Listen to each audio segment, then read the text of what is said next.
Let's talk about another problem in one-dimensional motion. This one is about velocity time graph.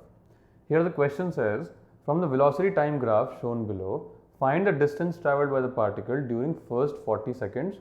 Also find the average velocity during this period. So we have this Vt graph given to us, and we are supposed to find the average velocity in this duration and also the total distance covered.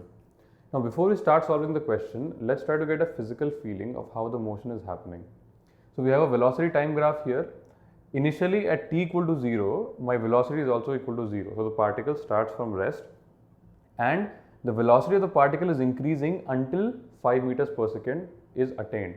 So I can say for the first few seconds the particle is accelerating, because clearly I know the slope of a Vt graph gives me acceleration. This line has a positive slope, so we have a positive acceleration. The velocity is increasing in the positive direction. Now from this point onwards, we have a negative slope in the graph, which means the acceleration has become negative.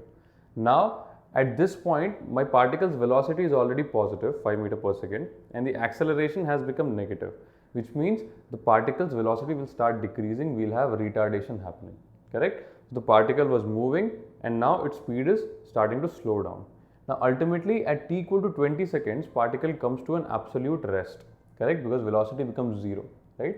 Velocity is on our y-axis, clearly y value is 0 here.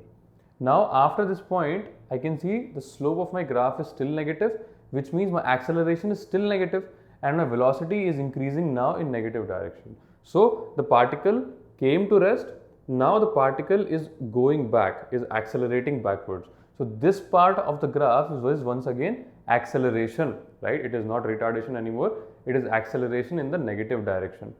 And now after that, once again at this point, right, the acceleration once again becomes positive, as you can see, because over here this slope was positive, just like that this slope is also positive, which means now the particle is moving in this direction, correct, like this, and now the acceleration is acting in the positive direction.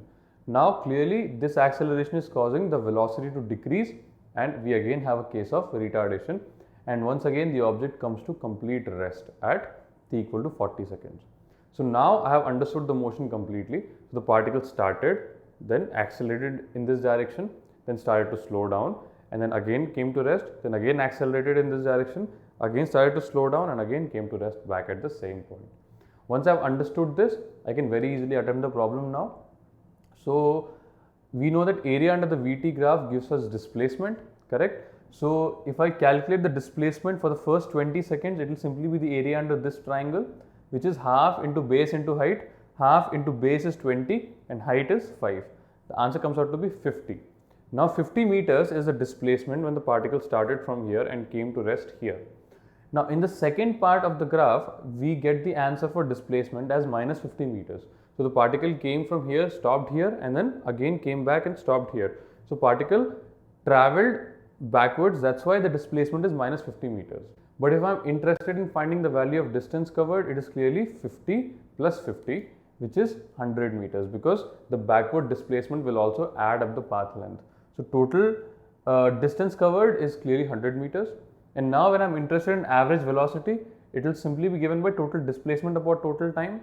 Now total displacement is 50 minus 50. The particle started from here, went 50, came back 50, net displacement 0. Total time taken for the process 40 seconds. So the net average velocity is simply 0 meters per second. I hope this problem clarifies a lot of conceptual doubt that you may have in dealing with velocity time graphs. Thank you.